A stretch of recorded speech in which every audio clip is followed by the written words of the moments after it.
Le thème de cette vidéo est les concentrations en chimie. Comment réaliser une solution avec une concentration massique prédéfinie ou une concentration molaire prédéfinie? Tout d'abord, pour toi, c'est quoi la concentration? Par exemple, c'est quand on est en cours et qu'on doit réfléchir en regardant attentivement le tableau. Ouais, mais je parlais plutôt de la notion scientifique que l'on étudie en chimie. On l'aperçoit de temps en temps sur le liquide vaisselle concentré. Ça signifie que pour un même volume de liquide, il y a plus de matière active. Ok, donc si j'ai bien compris, je dois le diluer pour qu'il soit aussi actif qu'un produit classique. Exactement.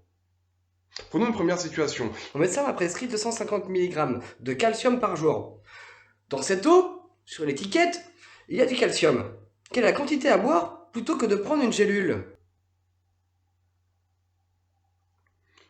Sur cette étiquette est indiqué 202 mg par litre de calcium. C'est la concentration massique. Il y a 202 mg de calcium dans 1 litre d'eau. Pour résoudre, on utilisera donc le produit en croix. D'un côté les milligrammes, de l'autre côté les litres. 202 mg pour 1 litre. Moi, dans mon exemple, pour 250 mg, je vais faire le produit en croix.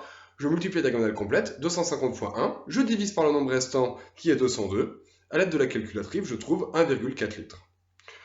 La concentration massique est la masse d'un élément pour 1 litre de solution. Son unité, c'est les grammes par litre. Bon. En science, on prépare ou on achète des solutions avec une quantité de produit actif en mol, pour un volume d'1 litre. C'est la concentration molaire. Dans un produit à 0,45 mol par litre de cuivre, si je prends 1,5 litre, j'ai combien de mol de cuivre dans ma solution? On fait encore un produit en croix, c'est logique. On a les moles d'un côté, les litres, on a 0,45 moles pour 1 litre. Nous, on cherche pour 1,5 litre. Je vais donc multiplier la diagonale complète, 0,45 fois 1,5 divisé par le nombre restant, 1. Et à l'aide de la calculatrice, je vais trouver 0,675 moles dans 1,5 litre. Donc la concentration molaire, c'est le nombre de moles dans 1 litre, et son unité, c'est les moles par litre. Une dernière situation classique, en chimie est de changer la concentration molaire. Prenons une solution à 0,25 litres à 3 moles par litre en fer. Comment vais-je procéder pour qu'elle fasse 0,2 moles par litre? D'abord, je vais chercher le nombre de moles contenus dans le flacon. On a donc 3 moles pour 1 litre.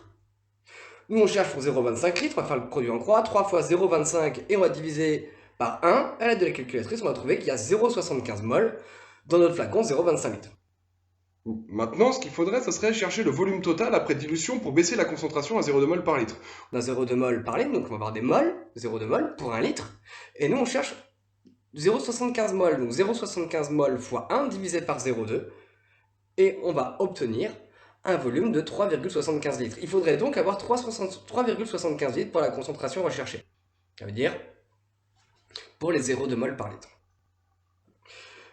Pour réaliser la solution, on va donc verser la solution initiale dans une fiole, puis on va verser de l'eau distillée Pas de l'eau du robinet, hein. pour arriver à un volume de 3,75 livres, et à ce moment, on aura une solution avec une concentration de 0,2 mol par litre en fer.